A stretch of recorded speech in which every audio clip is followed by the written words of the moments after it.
Terra ao extremo.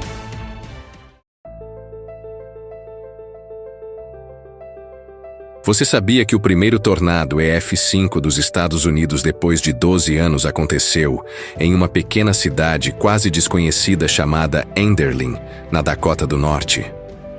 Hoje, eu vou te contar como esse tornado se formou.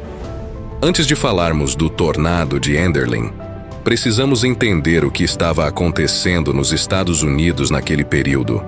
Entre os dias 19 e 22 de junho de 2025, aconteceu um fenômeno chamado Tornado Outbreak, que é quando vários tornados se formam em sequência, na mesma região ou em regiões próximas, em poucas horas ou dias. Esse outbreak também veio acompanhado de um derecho, uma linha de tempestades com ventos muito fortes que avança rapidamente. Estados como Dakota do Norte, Dakota do Sul e Minnesota tiveram dezenas de tornados, tempestades de granizo gigantes e ventos destrutivos. O Storm Prediction Center, Centro de Previsão de Tempestades, já havia emitido um alerta: risco de supercélulas e tornados fortes, ainda durante a tarde do dia 20 de junho. Ou seja, a atmosfera já estava carregada, cheia de energia. Faltava apenas um gatilho para que a tempestade perfeita se formasse.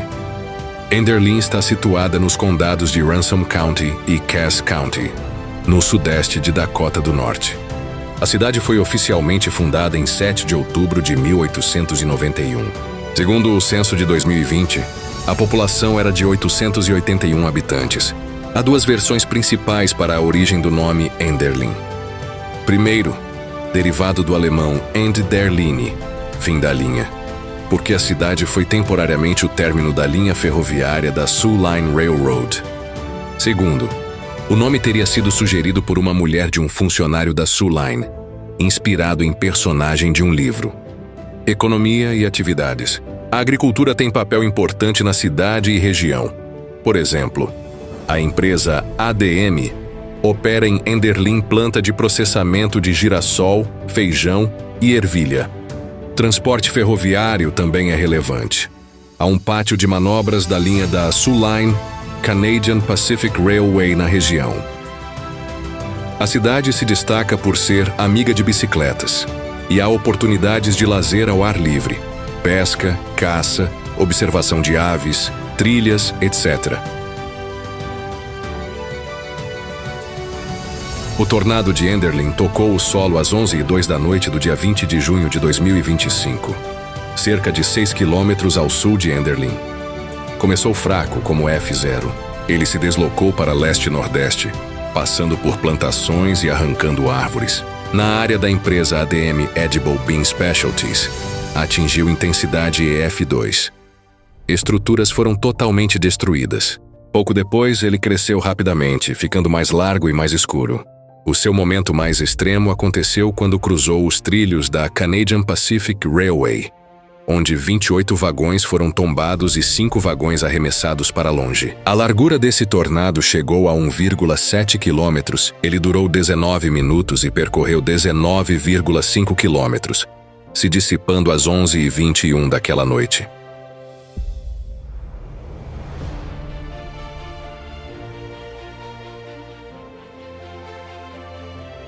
Logo após o tornado, o NWS, National Weather Service, classificou como F3, mas alguns pesquisadores notaram que os danos não combinavam com F3, eram mais intensos. Pesquisadores da NWS e do Northern Tornadoes Project, do Canadá, analisaram. Vagões de trem com 72 toneladas foram arremessados a mais de 140 metros. Para jogar um objeto desses, os ventos precisam passar de 340 km por hora. Em 6 de outubro de 2025, o NWS divulgou oficialmente: este tornado é reclassificado como F5. Foi o primeiro F5 nos Estados Unidos desde 2013. Também foi o tornado mais mortal da Dakota do Norte desde 1978, com 3 vítimas. Uma característica semelhante entre os tornados de Enderlin e o de Moore é o trajeto observado nos radares, como um gancho. Nesses dois grandes eventos, houve esse mesmo formato. Os cientistas ainda estudam para ver se essa é uma característica que definiria esses tipos de tempestade que podem gerar tornados como esses. O governo estadual declarou estado de desastre. Meteorologistas, caçadores de tempestade e pesquisadores começaram a estudar o caso. O tornado de Enderlin não foi apenas mais um tornado. Ele marcou o fim de 12 anos sem tornados EF5 nos Estados Unidos. Mostrou que mesmo em áreas menos conhecidas por destruições extremas como Dakota do Norte, a natureza pode surpreender.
O Atlântico volta a mostrar sua força.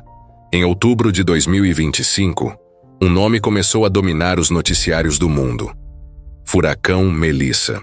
Um sistema tropical que se transformou em poucos dias em um dos furacões mais poderosos já registrados no Caribe. Tudo começou no dia 21 de outubro de 2025. Uma onda tropical, uma área de instabilidade comum na costa oeste da África, começou a ganhar força ao cruzar o Atlântico tropical. As águas estavam excepcionalmente quentes, chegando a 30 graus Celsius, e a atmosfera apresentava pouco cisalhamento de vento, o que permitiu que o sistema se organizasse rapidamente. Logo, o Centro Nacional de Furacões dos Estados Unidos nomeou a tempestade Melissa. Nas 48 horas seguintes, Melissa se intensificou de forma impressionante, tornando-se uma tempestade tropical poderosa e, em seguida, um furacão de categoria 5, o nível máximo na escala Saffir-Simpson, que fez Melissa crescer tão rápido. Especialistas apontam 3 fatores principais.